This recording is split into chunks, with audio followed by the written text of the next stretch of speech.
One perspective that has returned to me is the idea of seeing politics in relation to values. So, for example, bad politics is just based on bad values and the results of bad values that manifest themselves, not just in politics, but more or less everywhere. But if you had some passing interest in politics, especially because things were getting worse and worse, at least that was your perception, then of course, just like some drug addict that whose life is getting worse and worse should also question, like, what am I doing with my life? What is the leadership, and what are they doing, and what is the rationale for their decision making, and how is that rationale not possibly congruent with good values? And then if you diagnose the theoretical problem, then it's a question of getting beyond personalities and just into the values themselves. Living well and allowing others to live well. Or the more people living well leads to more good things, good products, good ideas, good lives, good conditions, good situations, a good chance of good things happening instead of a good chance of bad things happening. That's when you know you're doing something that is unwise. Of course, within limits, we're all subject to chance and change.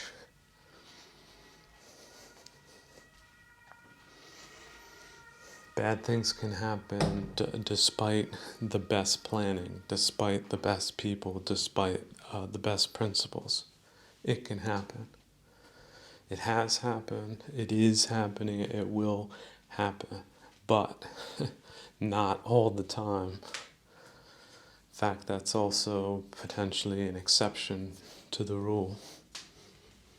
Because with good planning and good means and good people and good first principles, the chances of you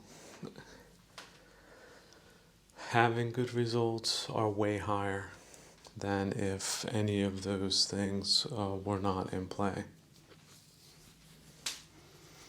So if we're to look to modern or postmodern or neo-barbaric politics of our day, we see that there has been a regression. But it's the first regression is on the front of values. And so let's look at the values. The values we got from materialists is that only the material matters. Materials is everything. Numbers are everything. And so once you imagine this, you allow a despotic system that's able to get the numbers, but only numbers you're looking at, the other numbers you're not looking at, or perhaps they're even creating the numbers you want to see to influence your decision making to back a worse system. A worse system for the great majority of people that are stuck within them. Versus, of course, top profiteers in any bad system, they're not necessarily going to care. Their lives are going to be pretty well insulated, they think, and in some ways it's true, they'll have certain luxuries. But whether they want to admit it or not, their security degrades to also the money principle. So long as you can pay, you'll have people's loyalties, but if they think they can pay themselves, why should they have you as a paymaster?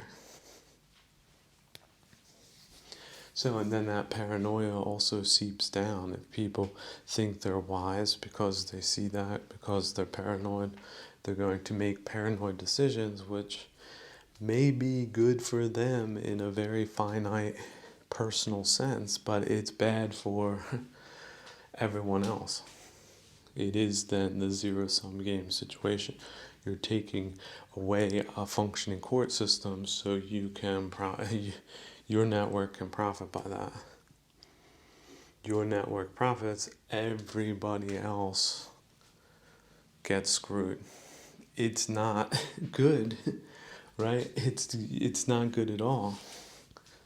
It's producing unbelievable amounts of bad chain reactions throughout the entire world. And it has all different types of unpredictable results that are surprisingly bad. Like, of course, this gigantic piece of equipment and machinery will keep working because the person that should be there isn't there, because it's not just about having a body at a machine, punching a time card.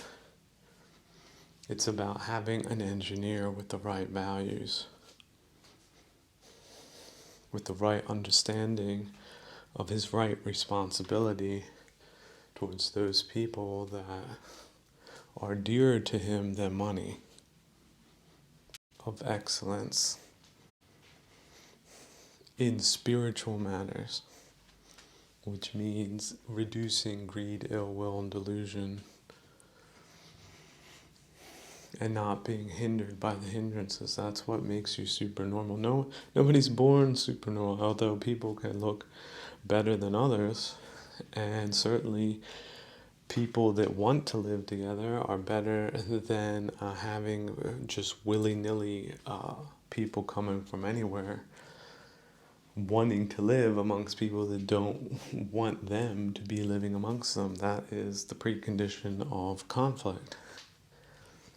How many times has that happened? That's happening right now in Southeast Asia. Right now. How far away is that from the border, from where you are right now? Is it happening in your country right now? Well, if it is, it's a bad thing.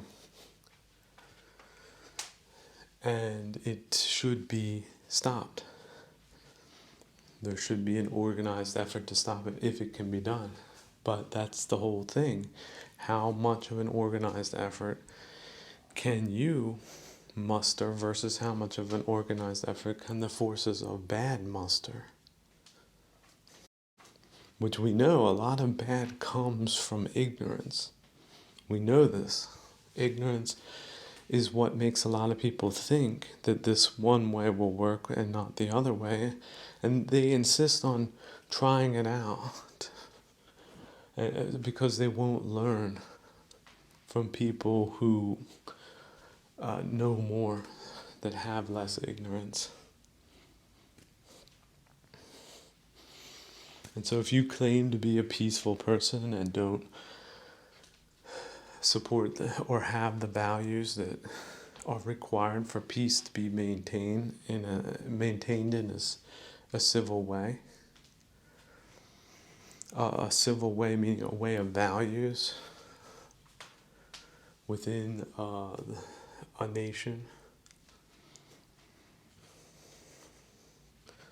then you're really not worthy of your nationality.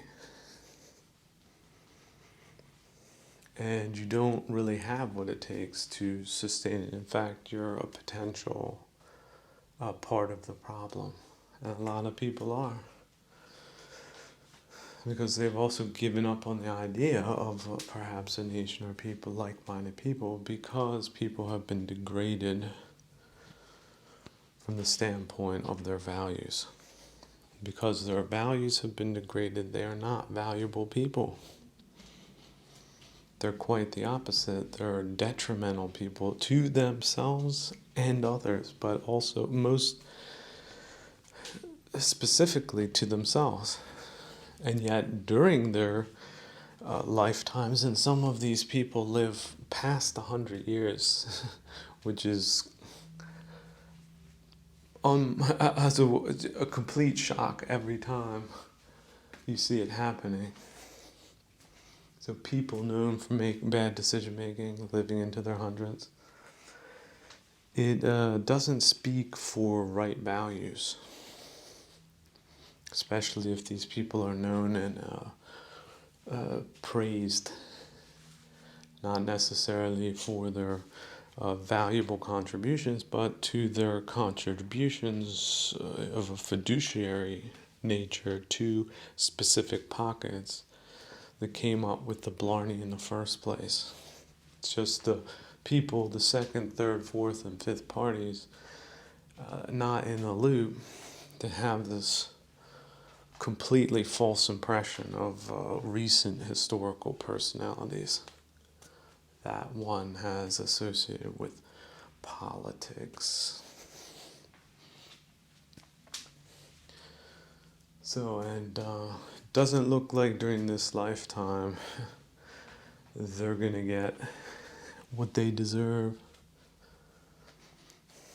But this is where expanding your concept of lifetimes really does help, because you can just see it in terms of trajectory. You can see it in terms of spiritual physics. People that have adopted, become the namesakes of bad values, are still instructive in that you can see them oftentimes in their buffoonish and clownish, disproportionate stupidity, embodying nothing other than what are considered to be, and rightfully so, defilements. They're defilement misers. A person that becomes known for greed, that is an ultimate denunciation. Now, of course, greed. Everyone who's greedy thinks that the person that's not giving them what they want is themselves greedy. They like to project their own greed on other people. And asking other people, they're less ashamed of asking other people for something that they could do without than they are of asking or taking.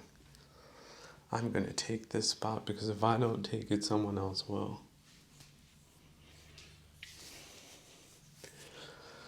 So bad values, precondition for bad things and bad results, even if they appear to be good.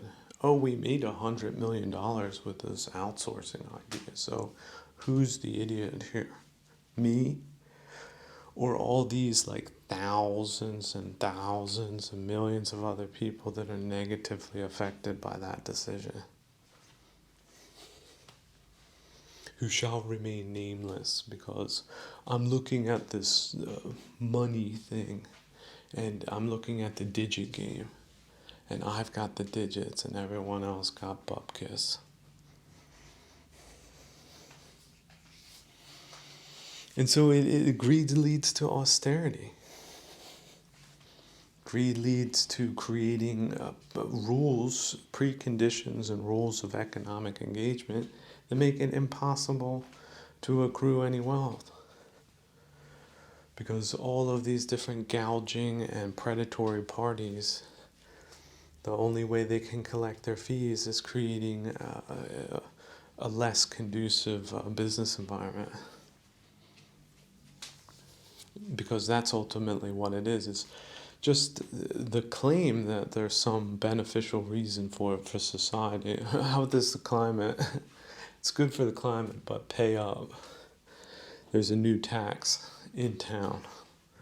It's good for the planet and for the people who collect the tax. Where that ever.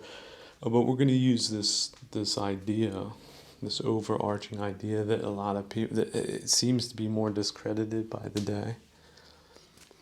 You're paying into that coffer, and surely it will end up in great projects because they have such great administration and such great trustworthiness in the eyes of the public, which in fact is not really there. When 80% of the population, when polled, will say that society has declined precipitously within their lifetimes.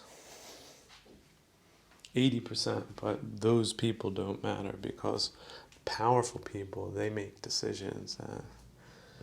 Being powerful and making decisions during an historical time period where that is the judgment is shameful to a degree that is apparently incomprehensible to these hard-headed, wrong thinking, misleading and misled contingent of any nation on earth at any time where human beings doth congregate and divide resources and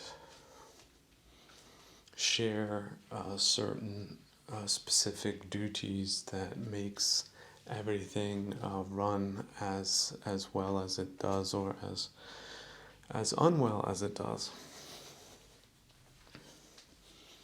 For example, to run a train network across a very large territory, that there needs to be a lot of the things being done on a daily basis so that happens. So the complexity of that is a good indicator when that stops functioning to a certain degree, that something is going wrong, something is poisoning the well, the infrastructure. Either it's not getting enough funding, or the funding is not going to the right places, or it's not being executed by the right people. And there's not enough, how about this, research being done. There's not improvements. Investing in the research, investing in future, you're always going to be wise to invest in the future. As long as you can feed yourself today, invest in the future. And in doing things better than they're done. And this is what brings me back to politics. I think it can be done better, but the architecture needs to change. The participatory aspect of it needs to improve. And there needs to be more transparency as far as someone being qualified in terms of having the right values first. And not because they're connected or affiliated with one shakedown scheme or another. The finances have to be re-architected to be also part of the system that is not branched off into private interests. That is a fundamental mistake. And there's been a lot of snow blowing that that's not the case, that more efficiency can be created that way. It's not true. Those are self-serving rationalizations and narratives that are piped out there by the same self-serving parties that benefit by those practices. So administrators don't have the solutions. Bankers don't have the solutions. And for-profit people don't have the solutions, which is, let's say, the entire criminal class, which is now more or less the political class. So it certainly has seemed to have evolved that way. Now, they're not criminals because they have the power to leverage the courts in their favor, but if the courts were working and the values were working, certainly they are criminals. And that's by definition. What is the definition of a criminal act? Criminal act is an act that benefits yourself, or at least that's the perceived thing by the criminal, but it injures other people disproportionately. And so, criminal by definition, certainly not by the law that is today run by criminals. Criminal intent.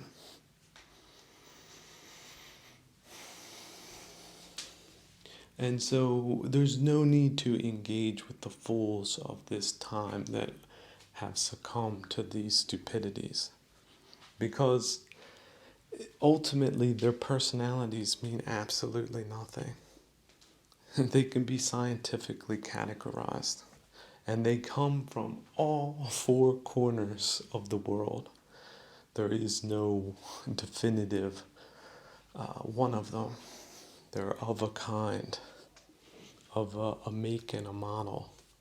They're identifiable by their misdeeds. Their misdeeds define points to their wrong values, which of course means they're not qualified for higher political office. They're not.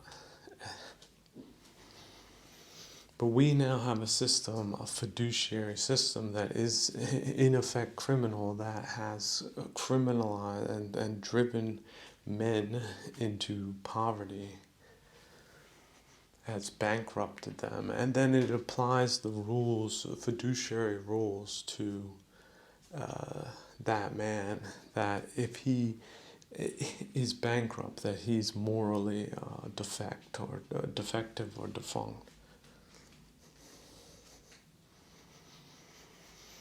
And yet that's not the case. It's victim blaming by victimizers. And the misers part is a big part of it, because it's economic crime, mass economic crime, as well as political crime. Because again, crime, it's always, for criminals, they're really limited and stupid barbarians. It is the money that moves them. So you cannot neglect, you cannot separate economics from politics on a certain level. Which is why modern states have a financial department, but that financial department needs to be more transparent and not geared towards paying out interest to private parties. It's just ridiculous on the face of it. Taking loans from private parties and paying these private parties interest on those loans, that is the stupidest political construct that has probably ever existed. And yet it's considered to be modern, or there's some efficiency involved in that process that eludes the common man. Which brings me also to the property market and the housing stock. All of that needs to be completely revolutionized. All of that can be revolutionized. There's a property law that can be revolutionized. And there's also ownership that can be revolutionized. And also immense architectural projects that have good living as its first and foremost value. And then re-engineering the building sector to suit the political and architectural goals of the well-meaning and supernormal valued political objectives of one nation or another. Now, any nation in the world can adopt these principles. They would be well to do so, but they might not work out for various reasons. You might have a super gonorrheic strain of a family somewhere that just will not do anything other than weed patch the geography that they're in. The architect that builds differently than previous architects, having encountered their corpse-like worldly remains in thousands and thousands of different forms of decay, there is no hate for previous architects. There's a lot of inspiration, and yet also a lot of reflection upon what worked, what didn't, and why. It's not like they were all omniscient, all-knowing. They weren't. They tried to do their best in many instances they didn't, and it shows. But it wasn't them, the architects, it was the builders that didn't use enough nails on the roof beams, and therefore when a mild storm blew into the place 20 years later, the whole roof ripped off, but not their neighbors' roofs that didn't have that problem that the workers did on that day, or perhaps it was a valued problem. Perhaps they weren't paid for their work the previous day. Perhaps the nail plant had some type of strike or shuttered its doors because it couldn't pay its exorbitant interest rates. And so the time it took to find some other place where these types of rapacious economic activities are just going unhindered, that they were able to supply themselves, but not in the time it would have taken to do the job correctly. And then there was no one to inspect that properly. Or perhaps when the inspector came, it was just one of those things of 1,000 things that if you're not there when it's happening, is more or less trying to find a needle in a haystack. It's not something that can reasonably be expected to be done with reasonable amount of assurity.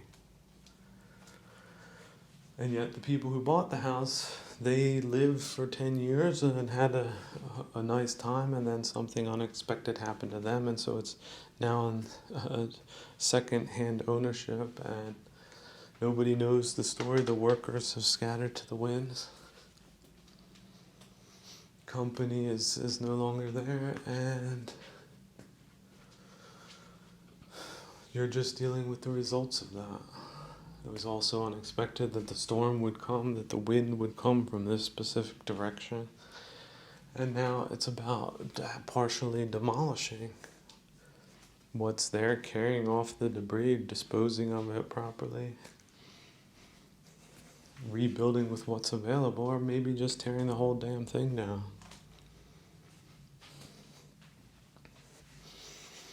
I think that is something, certainly large sections. I would say 25%, let's say maybe 10% of the city should be being demolished at any moment in time. And it would be a lot better if it was like in an organized sector. And it's like a clock where the minute hand goes around the dial. So 10% is, there's a renewal wave. So everything gets deconstructed and everything gets rebuilt and integrated into a comprehensive whole. And that keeps the builders building, and it keeps everything flowing in a predictable way.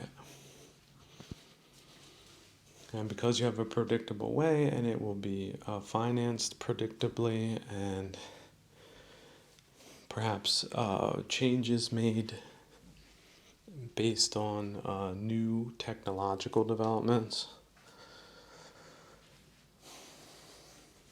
that all of that is more or less integrated into a strategic concept.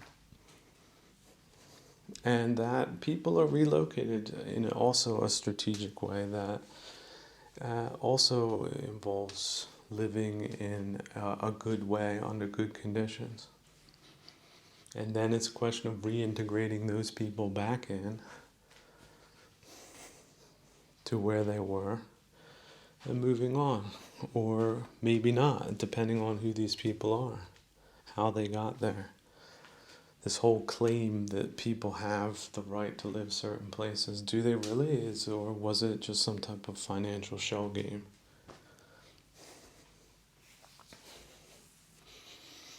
And why should we allow predacious industries done the working classes when that's not good for society as a whole?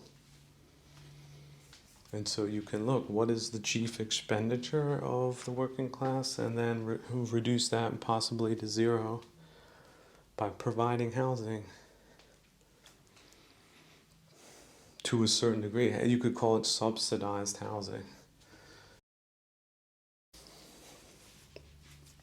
Or, again, you start at zero and you work your way up incrementally, but it's subsidized, it's capped, and so then you're allowing families and people and all different types of non-connected, productive people to accumulate wealth. But to a certain degree, like at a certain degree, it also becomes counterproductive. For example, if they're just throwing all this money into more or less like a Tupperware or a terracotta vase in the ground, it's a hole in the economy. It's not necessarily money that's being kept in circulation in a reasonable or smart way.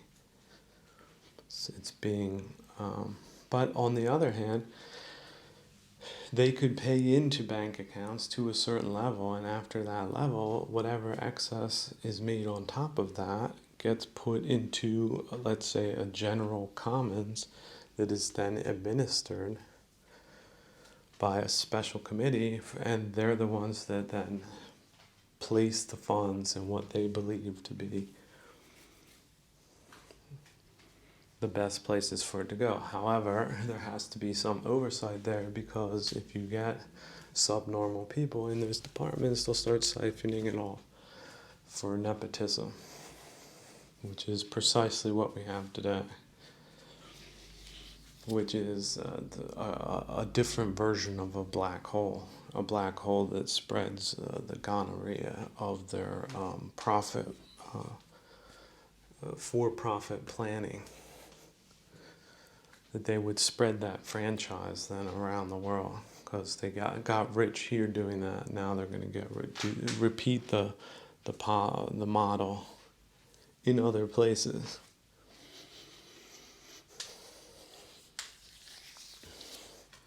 So, which brings us back to these Ponzi schemes, where everyone thinks that this is, we're tolerating that type of propaganda, that these industries are wealth bringing, when in fact they're wealth destroying, wealth mismanaging. So all of that needs to be cut off and thrown away. But on the other hand, what can they do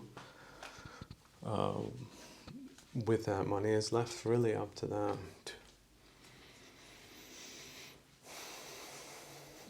And that's what allows it. Look, general prosperity is needed for there to be generally good times. That if the farmer plants his crop and 20% is left over, how many seasons like that can a village survive?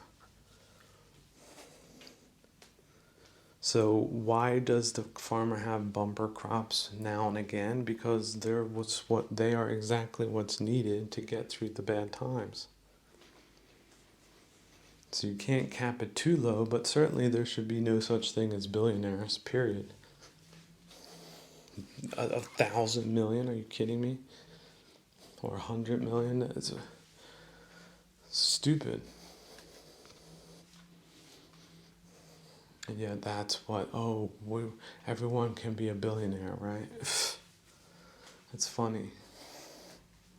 We're so ultra competitive. We really do appreciate our billionaires.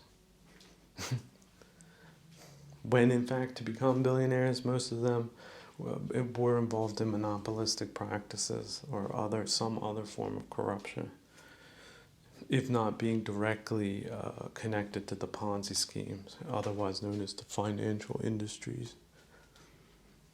Complete waste of time and money.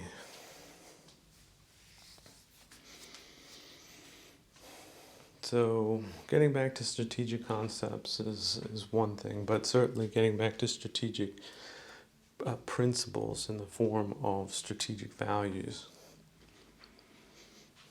is the way forward. Why is living under criminal regimes worse than living under foreign occupation? Well, just give yourself some time to ponder that question, because it really is about first understanding the problem you're dealing with so that you can solve that problem. There were years and years and years and decades and decades and decades of English sailors, for example, developing scurvy. Scurvy is a horrible disease, absolutely horrible, and it's easily preventable if you get vitamin C. Easily preventable. In fact, it just doesn't happen if you have enough vitamin C. And at some point they knew that, but even once they knew that, it was hard to get vitamin C. That's why they were called limeys, because they had limes, smelled of limes. Actually, limes are just wonderfully elegant and exotic and healthy and refreshing fruits.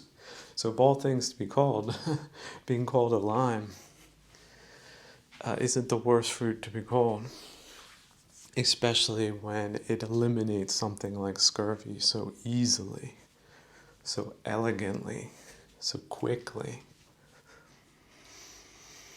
And yet, of course, limes can go bad. They can get rotten. It takes time to produce them. Nobody can just snap their fingers and just produce a lime. And so then you need crates, you need logistics, you need trucks, you need agricultural workers, you need ships, you need stevedores, you need equipment, you need highways. The complexity of it should not be underestimated. And yet the hardest part during all those decades when English sailors suffered immensely, and not just the English, but all seafaring folk. How many Greeks died of scurvy? How many Italians? How many Byzantines? It's an unknown question, but let's just say lots and lots and lots of, let's say some of the most capable people on the planet at any given moment in time. Because if you think sailing the seven seas is easy, just try it and then get back to me. Now, of course, a lot of times this work was done by slaves, people, or economic slaves, or people that didn't have any other opportunity, and yet that's life sometimes. It's not always as elegant, and yet you can get out of a situation of slavery and you can found a trading post somewhere and you can live reasonably well. So it isn't the worst thing to be a slave. You can learn a lot being a slave. You can develop as a slave. And humanity has reverted back to slavery so many times throughout history. There's no such thing as being civilized forever. There's really this idea of evolution, this modernist naive conception that humanity would just keep going to the stars because of certain technological inventions, when psychologically and spiritually we haven't changed at all. In fact, we've gotten worse. We've disarmed ourselves about how dangerous bad, evil ideas are, because it starts with the ideas and then that translates into deeds, and those deeds have fruits. And those fruits are bad and evil, and that's why we call the ideas bad and evil. It's a bad idea to start smoking, for example. It's just a bad idea. And there's science to back that up. And the fruits of that are bad results. And a lot of times there's a break in the causality. Like, people will deny, no, and they did deny it for many years because they had vested interests in denying it. The vested interest, and then of course the people themselves that were addicted or are addicted. So if it prevents them from engaging in their harmful activity, then they're going to be against it on the basis of what is more or less a vice. And yet then if you have vice, and then you have bootlegging, and then you have the attempt to regulate vice, and you have pushback, and then you have the development of criminality, and then the criminality is, one could say, because of what could be perceived as a draconian, patronizing regulatory attempt, that they're in some way providing a service for the normal person, the normal Padudina, who is neither virtuous nor evil, just more or less mediocre in life, failable, normal. Nothing wrong with normal, right? So we human beings, we always want to put ourselves in the stratosphere and then look down on everyone else that we perceive to be below us. But we're all human, we're all fallible. We are all subjected to the rigors of time. We're all subjected to being potentially deluded under certain circumstances, or certain information, or the lack of information, or the spinning of information, the historicizing of fake information, the ritualizing of fake honors bestowed on fake people. And see, all of those types of games are possible, coming back to the original question, or more possible, when you're dealing with a criminally occupied regime versus a foreign occupied regime. Which is to say, the criminally occupiers, or the criminal occupiers, have better cover, a lot more plausible deniability. They just have to say that they're what they claim they are, which is not a foreign occupier, although they're more or less connected to foreign bodies, so they play the role of a foreign occupier, yet as a criminal element that denies that they're a criminal element. So the levels of deception and misrepresentation are very, very, very, very, very high. Now, when a foreign occupier comes, They have to land in a boat. They have to get out. They're usually wearing different uniforms. They speak different languages. They have different laws. And all the natives know, here's the foreign occupier. This is what they took. They're now in this building. They now control this city. They now have these checkpoints. Everything is very physical. Everything is very straightforward.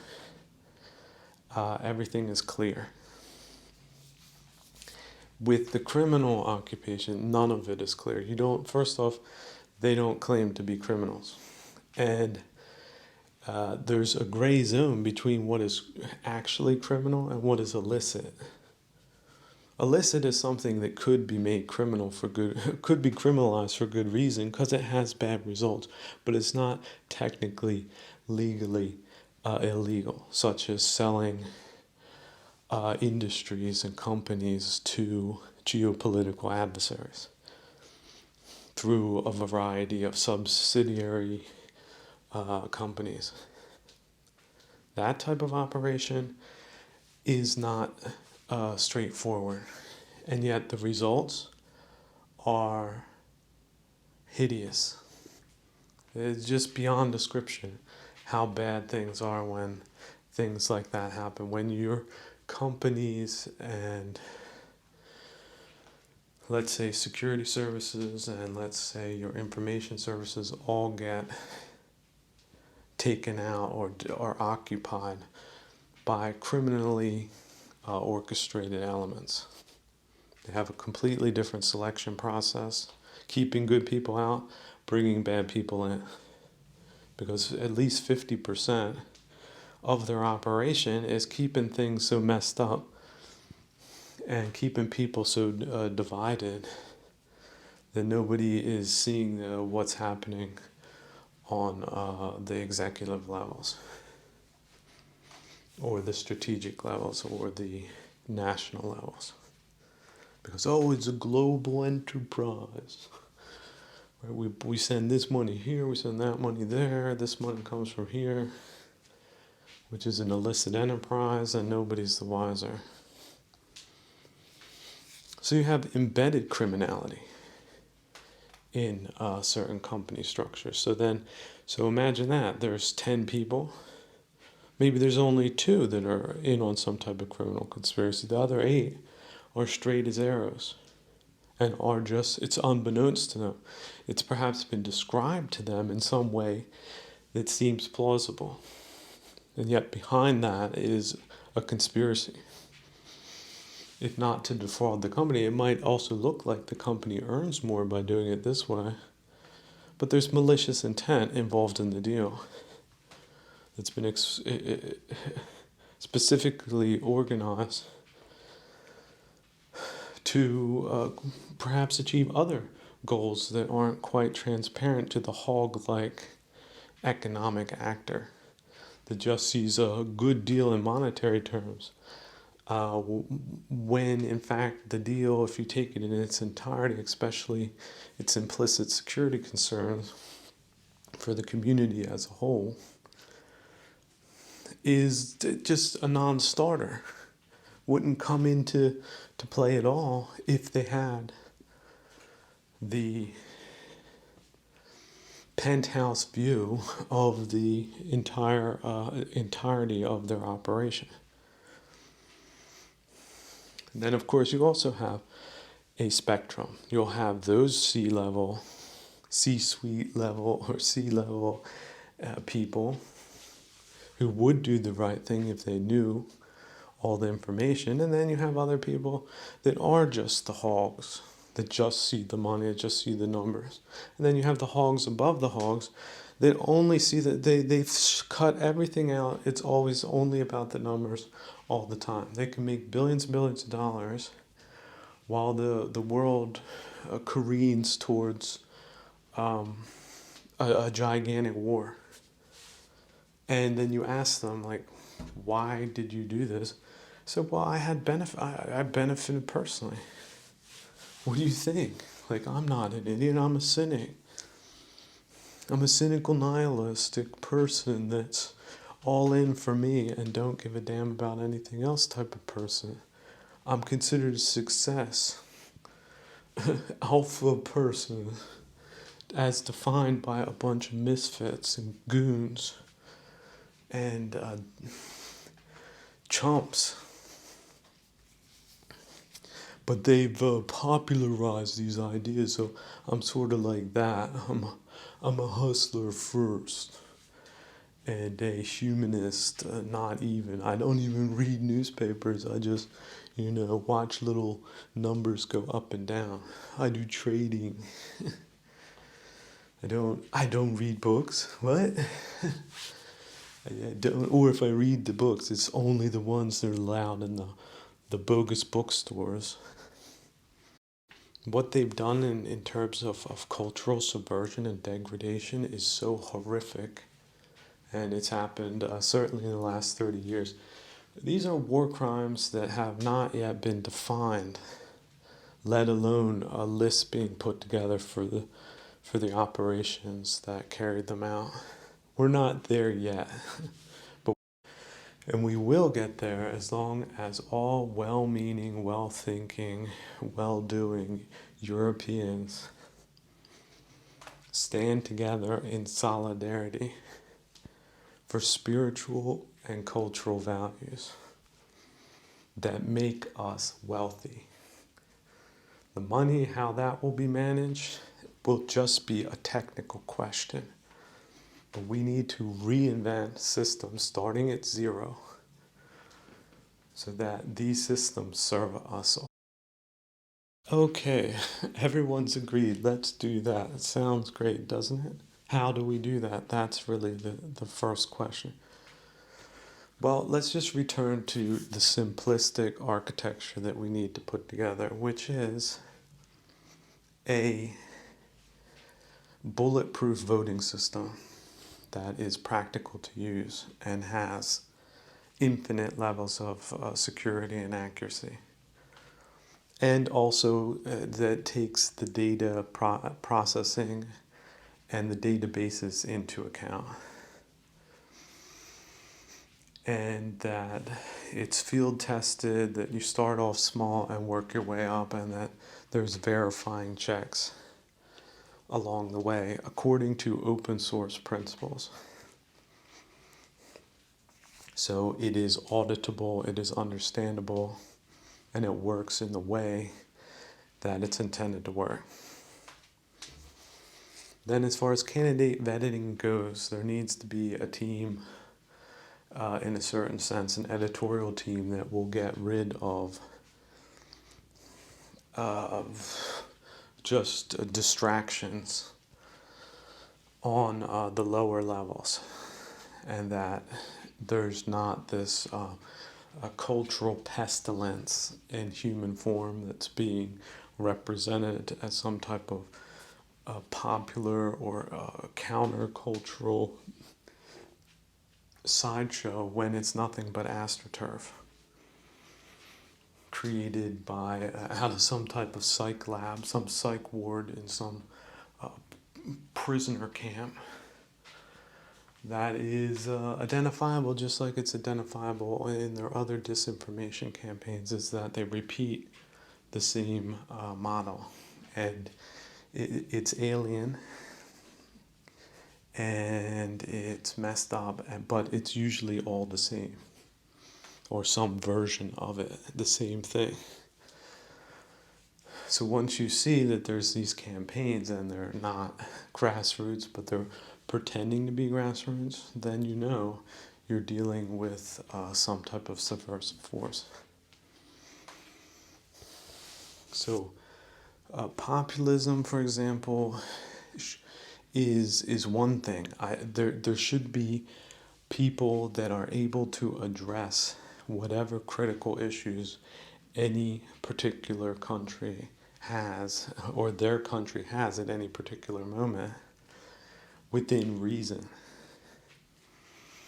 And what we've seen is that the whole ethnic division things is one way they can divert the political sphere into just finger pointing and shouting instead of policy institution. So in other words, they have analyzed democratic systems and they know where they can jam them up, and they use certain techniques and topics and gimmicks and ploys and people to create a bad environment, or to just be vinegar, just all day long pessimism. Oh, we're doing this wrong, we're doing that wrong. Black propaganda. Just doing that all day long. We didn't do that right, we didn't do this right, we can't get that right, we were always wrong about that. They're identifiable. Don't need them. And yet it's a very delicate task to decide or curate on those levels. And so that type of work should not be let up or let to any just willy-nilly person, like a grade school teachers club or something. They're not qualified to do that. It takes a very special group, perhaps just one person in many cases, to decide what is reasonable and what is nonsense. In order for a forum to work, there needs to be curation, which means allowing the good people to filter through the muck and to give people time for development and to see how they develop, good or bad. You can have good ones that turn bad, and you have bad ones that turn good. Start off bad, get good. Those are the best. That's the winning story everyone wants to hear. The wayward one that finally figured it out. Everybody loves that story, and for good reason. But the story people hate is the story of the good one who turns bad over time. And yet that's a big factor that they work on too. You expose these people politically, you're exposing them to attack and also subversion. And that's happened more times than has been historically ascertained. That's another thing. You don't know who's who all the time, especially if they get them somewhere along the way in some way. And so there's been many people who were surprised. Oh, I knew this guy. This guy's got medals. This guy's been rock solid 20, 30 years. Well, somewhere along the way, he changed, she changed. And not for the good. So there's that too. Which is why people need to be able to get voted out of office. And that the longer they're in office, unless they're high-flying superstars, that should be a red flag right away.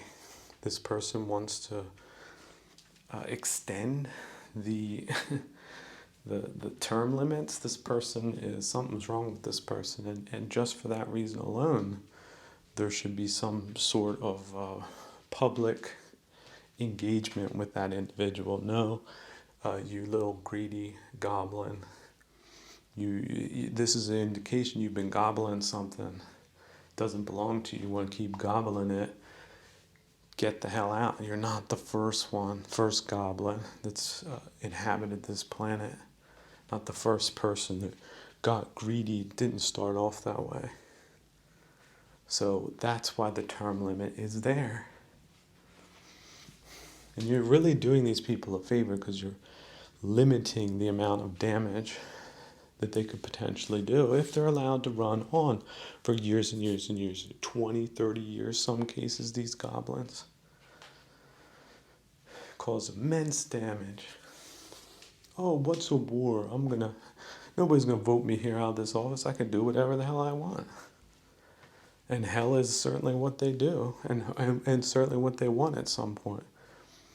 Because why do we say there are hell realms from a spiritual standpoint? Because they create hell on earth. The type of mentality, the deluded, greedy, hateful mentality the unrestrained, pathologistic personalities can develop by the time they exit this planet. They can create enormous amounts of damage to other people's lives. They can throw away entire generations on a territorial dispute, some type of perceived slight to their gigantic egos, which cannot be repaired financially because they're already richer than Midas.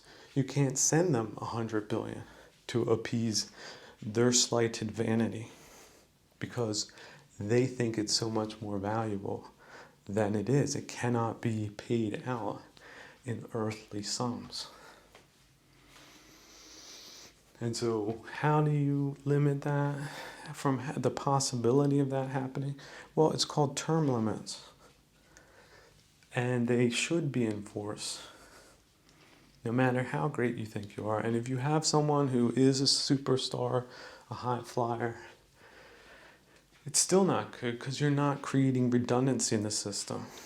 Why isn't there more in the input pipe? Why aren't there more people in the pipeline? If a missile hits and everybody gets blown up, it's great when you got 4 other potentials, or 5 other, or 8 other, or 40 others, 100 others. Ideally, every citizen who is legally allowed to vote, and that's also a question of what should the vote age be, and should it be all people or not. The way they're jamming up our democracies are, in a way, they're showing us where the weak spots are. We need to reform those places. We also need to look at the old democracies. They did not include everyone for a good reason. We can have ideas that are so idealistic that they're counterproductive. And at that point, we have to jettison them. We have to say, no, sorry, it's just not practical. It leads to a degradation of the political space. And therefore, for that reason, which is a good reason, we're not including everybody in some type of universal democratic concept that is defunct from the get-go. You have to be able to know where and when to say when.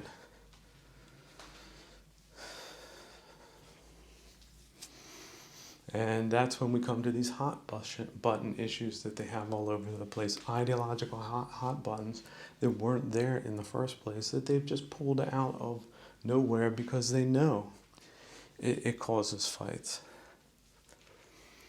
And so the whole room is fighting, and who wants to vote then? Because we're talking about something that has nothing to do with politics. But they made it political. They made the personal political, you see? This is one of their techniques. So in a future system, the personal is not political. We're doing the exact opposite. People start personalizing politics, they get thrown out. Because that is, just like in a virus program, that is what, some type of worm. That's the agitation worm. .LLX, something like that. It just goes on a list, boot. And when it tries to spread itself, it just hits that virus filter and gets filtered out. Now, of course, some of these people that don't think they're wrong, they might try to conspire to take the whole system down. So you need to watch for that too. If they will not accept the rules stipulated, then they're more or less to be considered an enemy of good governance, good morals, and therefore good results. Therefore, ergo, bad people. And we're never going to get rid of bad people, because this realm, it sorts us into good and bad, but it doesn't sort us, we sort ourselves. Bad people have bad ideas, bad intentions, bad deeds, and they do get worse if they're allowed to operate. They think they're getting better. They're flying high, right, from Moscow to Petersky in their private jet. They're flying high until, boom, till that second, the whole thing blows up. And that's just in the dramatic cases. A lot of these people, they blow up in their bed sleeping at like the ripe old age of 103, but okay, that's when it happens. One less bad person on this planet, and where they're going, they don't even know. They don't even care, because this world was worth it to them, they think. And so good people, on the other hand, they sort themselves out of that. They release themselves from their defilements. They move past their hindrances. They truly spiritually evolve in this plane of tribulation. So it's a delicate process. It would require people of good faith and people of good morals and people of good sight and insight, good vision, good effort, good endurance, good patience. Because it's not just the idea that matters, it's the implementation that matters. But even if the implementation is not perfect, how can anything ever be perfect if it can be implemented much better than before? Then we will all get much better results. It's just pure logic, pure causality in effect. And so we're coming from times that were, in a lot of ways, a lot worse. But now we have this tremendous potential to develop more advanced political technology that is used for our advancement, our prosperity, our security, our freedom.